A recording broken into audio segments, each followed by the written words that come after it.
Anxiety? Wala naman yan nun. O baka may nagbago lang sa mundo? Noong panahon ng mga magulang natin, ikinukumpara mo lang ang sarili mo sa kapitbahay, sa kaklase, sa kamag-anak, sa mga taong nakikita mo araw-araw. Ngayon, sa isang scroll lang, makakakita ka ng mas mayaman, mas gwapo, mas successful, mas bata, pero mas malayo na ang narating. At hindi lang isang beses, kundi daan-daang beses araw-araw. Unti-unti mong nararamdaman na parang may kulang sa'yo, parang nahuhuli ka, parang hindi sapat ang ginagawa mo.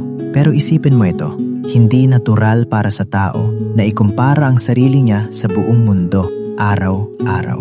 Kaya baka hindi dahil mahina ang mga kabataan ngayon, baka sobrang dami lang ng buhay ng ibang tao ang nakikita natin. At habang nakatingin tayo sa progreso ng iba, nakakalimutan nating pansinin ang sarili nating pag-usad.